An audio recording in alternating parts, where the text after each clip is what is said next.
ശനിയാഴ്ച വൈകിട്ട് മുതലാണ് പീഡനത്തിനിരയായ പെൺകുട്ടിയെ കാണാതായത്. വീട്ടുകാർ ഏറെ തിരഞ്ഞെങ്കിലും കുട്ടിയെ കണ്ടുപിടിക്കാനായില്ല. രാത്രി ഏറെ വൈകി പെൺകുട്ടി തനിയെ വീട്ടിൽ തിരിച്ചെത്തി. കുട്ടിയുടെ പെരുമാറ്റത്തിൽ സംശയം തോന്നി മാതാപിതാക്കൾ ചോദിച്ചപ്പോഴാണ് പീഡന വിവരം പുറത്തറിയുന്നത്. ഇവരുടെ അയൽവാസിയായ ആൾ വീട്ടിലേക്ക് കൊണ്ടുപോയി ഉപദ്രവിച്ചു എന്നാണ് പെൺകുട്ടി വീട്ടുകാരോട് പറഞ്ഞത്. ഇതോടെ ബന്ധുക്കളും നാട്ടുകാരും ചേർന്ന് പ്രതിയുടെ വീട്ടിലേക്ക് കയറി ഇയാളെ മർദ്ദിച്ചു.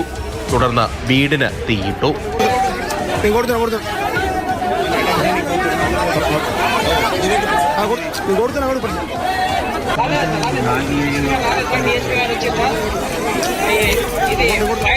അക്രമവിവരം അറിഞ്ഞ് ആദിലാബാദ് പോലീസ് സ്ഥലത്തേക്കെത്തി. പ്രതിയെ ആശുപത്രിയിലേക്ക് മാറ്റാൻ ശ്രമിച്ചതോടെ പ്രകോപിതരായ നാട്ടുകാർ പോലീസ് വാഹനവും ആക്രമിച്ചു. സംഭവത്തിൽ 2 പോലീസുകാർക്ക് പരിക്കേറ്റിട്ടുണ്ട്. കൂടുതൽ പോലീസ് സ്ഥലത്തെത്തിയാണ് പ്രതിയെ ആശുപത്രിയിലേക്ക് മാറ്റിയത്.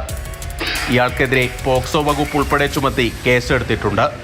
പ്രതിയെ മർദ്ദിക്കുകയും വീടിന് തീയിടുകയും ചെയ്തതിന് പെൺകുട്ടിയുടെ ബന്ധുക്കൾ ഉൾപ്പെടെയുള്ള നാട്ടുകാർക്കെതിരെയും കേസെടുത്തു.